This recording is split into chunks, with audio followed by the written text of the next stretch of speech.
I bought into it. I wanted to believe it. I wanted to believe that everything Alex Jones said was good and that his motives were pure. And I'm in the office, I'm watching just truckloads of videos going out the back. Not his videos, other people's. And I watched how they would call up and buy people's videos for nothing, giving that person absolutely no profit, forcing that person to decide on, well, do they want exposure on the Alex Jones show, and do they want to make 50 cents a video? And here's a lump sum of $5,000 or $10,000, or not. Now, I've never done this. I always have promoted the people that come on this show so they get 100% of the money that they put into their videos as a profit, because I want them to make more films. I want them to be successful. I watched in the office as he was out of town once, and I was covering for him. Again, this is a story I've never even told my friends. And he had some kind of a special where if you bought right now, you would get an autographed copy of a video or something. And they ran out of autographed copies. I watched as some of the office workers signed the videos Alex Jones. That's right. You got videos with Alex Jones's autograph on it. It's not even his autograph. It was from one of his employees in the office who forged it. So you'd buy it. That is not a person of integrity, folks. And you watch the spin that goes on. The headlines, the spin, the jumping to conclusions. The backtracking on predictions. It's all about me. And you understand what we have understood now for years. The guy's dangerous. He's dangerous to freedom. He's dangerous to any cohesive movement. He's dangerous to anything that doesn't exalt him as the king. So I sympathize with you. I understand that this is confusing for people. What happens is we wake up, we go away from the mainstream media, the newspapers, the talking heads. We go into alternative media. We try to find someone we can trust, and we put our trust in them. And the next thing you know, all we've done is walk up to another camp.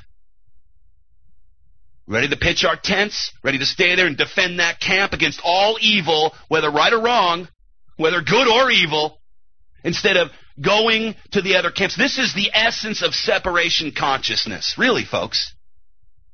These people aren't your friends. These people do not have your best interest at heart. And yeah, he does, and a lot of times he has to backtrack, and he gets you in trouble by saying that. That's for sure. Once I was in the studio with him, and I had actual documents, and he's saying on the radio, "I've got the documents right here. I'm holding them in my hand." He didn't even read them. For all he knew, he just had the story secondhand for me. Now, we did have the documents in that case. Not that it went anywhere. Thank you very much. We had the death knell for the toll roads here. Documents snuck out to me. Didn't get a lot of help on that, but to some. And look, I'm not saying everything is bad about this guy, but man, if you look at the wreckage, and I once saw him give a speech about wreckers, and I thought that was one of his greatest speeches ever, and then I didn't know he was talking about himself. Now, I'm not going to ask you to boycott Alex Jones or to cancel your subscriptions or to withdraw your support or any of that. To me, it doesn't even exist until something like this happens, because I just don't listen to it. Any news that comes out of that channel, out of those websites, I can get anywhere else. It's cut, paste, and embellish over there. I can talk about the integrity of the man. How many times he's lied to you on the air. I could talk about being in New York and not participating in the going to the strip clubs or whatever else is going on. I could tell you that I smoke marijuana with Alex Jones. I could tell you that I've drank with Alex Jones, and when he gets drunk, he can't hold his liquor and wants to fight everybody, his friends.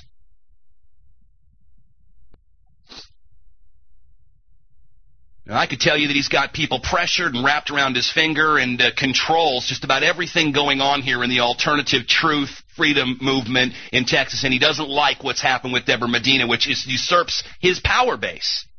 How is it going to look if she gets to be governor and he doesn't get interviews every time he wants it? This scares him, and so he's striking back. I got to tell you, if she doesn't win, you can blame it on him and Glenn Beck. This is a no-win situation for this guy. If she does win, he's on the outside. He ain't getting any interviews. I seriously doubt. Now, can we all reconcile through all of this? Can we? I'll be willing to go sit at a meeting and reconcile the whole thing and bury the hatchet once and for all. As long as I don't have to do anything ugly. As long as I don't have to lie to people. Me, when he was talking about how Alex has sicked his fans on Debra Medina, and how I was reading these comments on YouTube and whatnot, and people were calling her a bitch and a whore.